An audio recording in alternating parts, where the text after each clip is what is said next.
જી આજે ખાસા તાલુકામાં કોંગ્રેસનો કેટલાક કાર્યકરો વિરોધમાં છે. આજે ખેડા જિલ્લાના ઠાસરા વિધાનસભામાંથી 100 થી વધુ કાર્યકર્તાઓ ભારતીય જનતા પાર્ટીમાં જોડાયા છે.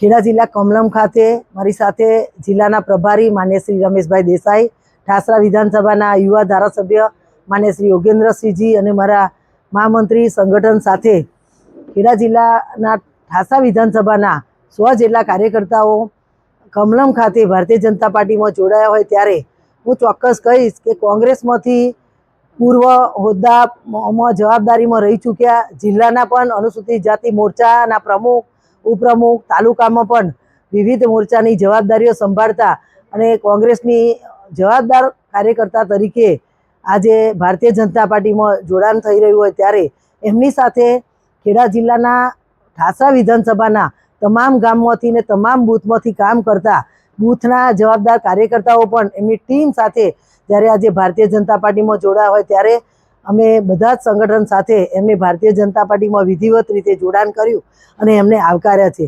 આવનારા સમયમાં 27ની વિધાનસભાની ચૂંટણીમાં ઠાસરા વિધાનસભામાં ખૂબ સારી બહુમતી અને ખૂબ સારા સહયોગથી અમે ઠાસરા વિધાનસભાની ચૂંટણી જીતીશું એવો મને વિશ્વાસ છે. કેમ કે ઠાસરા વિધાનસભાની સીટ અમારા યુવા ધારાસભ્યના નેતૃત્વમાં ખૂબ સારી રીતે ત્યાં ભારતીય જનતા પાર્ટીનો વ્યાપ પણ વધ્યો છે અને જે કંઈ નાનું મોટું કોંગ્રેસના જવાબદાર હોદ્દેદારો હતા એ બધા જ આજે કોંગ્રેસ પાર્ટી છોડીને ભારતીય જનતા પાર્ટીમાં ઉત્સાહ સાથે જોડાયા હોય ત્યારે મને વિશ્વાસ છે કે આવનારા વિધાનસભામાં ઠાસરા વિધાનસભામાં ખૂબ સારી બહુમતીથી અમારી વિધાનસભા જીતીશું.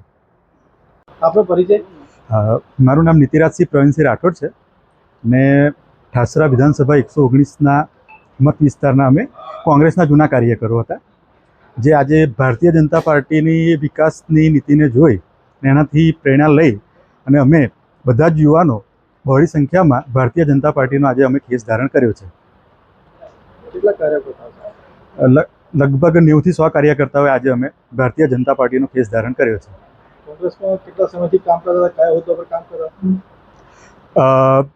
પહેલાં 2017ની અંદર એઆઈસીસીની અંદર ઉપપ્રમુખની જવાબદારી નિભાવી ચૂક્યો છું અને ગઈ પંચવર્ષની અંદર એક પૂર્વ તાલુકા પંચાયત સદસ્ય તરીકેની પણ કામગીરી મેં કરેલી છે કોંગ્રેસ પાર્ટી.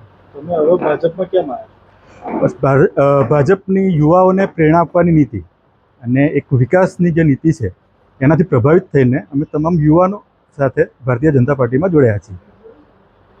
अरे ये कांच के टुकड़े ब्लड में कहां से आ गए? कांच के टुकड़े नहीं, हम यूरिक एसिड क्रिस्टल्स हैं। मालिक अक्सर रेड मीट, अल्कोहल और कोल्ड ड्रिंक्स लेता है, इसलिए हमें भी एंट्री का मौका मिल गया। लेकिन तुम जा कहां रहे हो?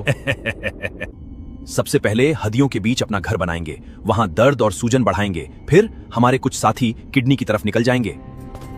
अगर हालत ऐसे ही रहे तो किडनी स्टोन्स ही हमारा अगला ठिकाना बन जाएगा। आज जॉइंट्स पर कब्जा, कल किडनी में डेरा।